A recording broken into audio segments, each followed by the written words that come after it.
What's up, guys? Nick here from AR12 Gaming, back in Forza Motorsport 5, talking about something different today.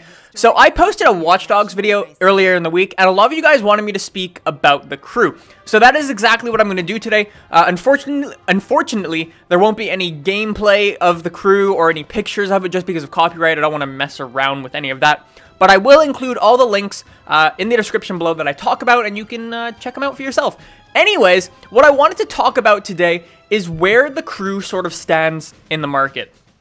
Before I did some research, I thought it'd be going up right against Forza Horizon, sort of trying to be not arcadey, but sort of arcadey, if that makes sense.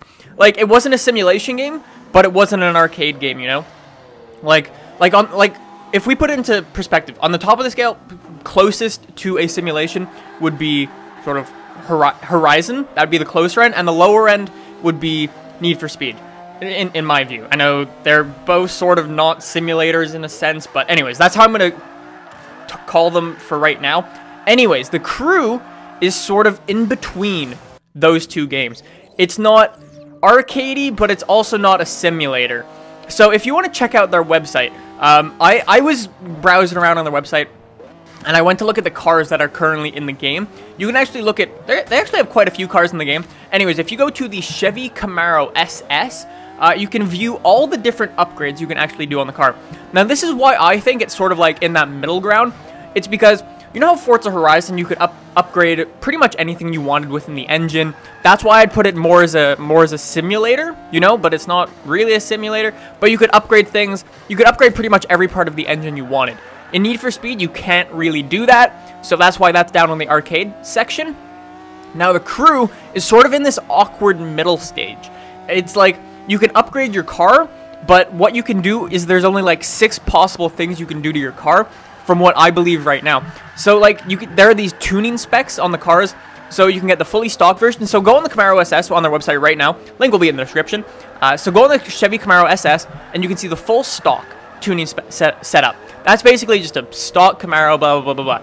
Then there's like a street one. That's basically just some street upgrades that you would do. And then there's dirt. And then there's raid, which is like for raids and stuff like that. Then there's performance. And then there's circuit. So now, why do I think this is in sort of a middle ground?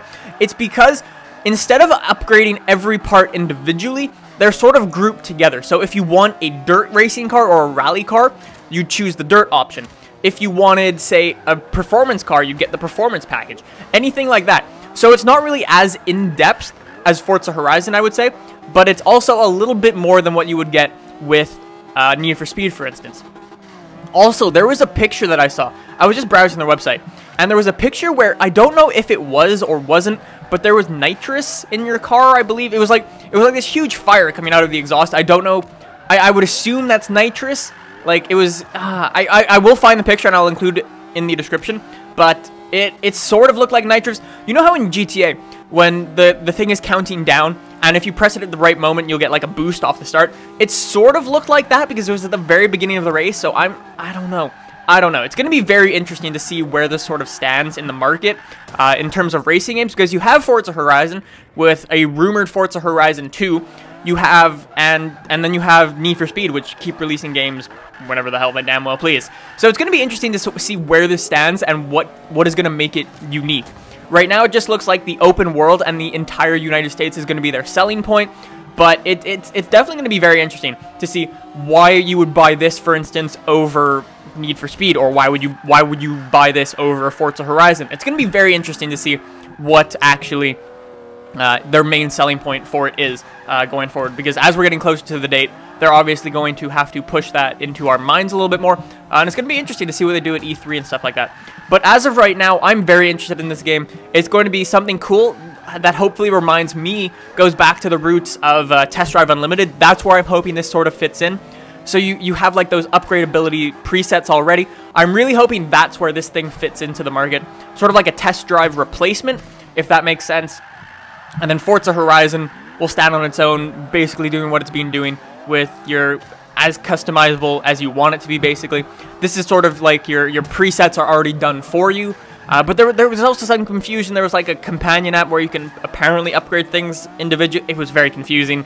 There's still so much unknown about this game. It's gonna be interesting to see where they actually push this thing.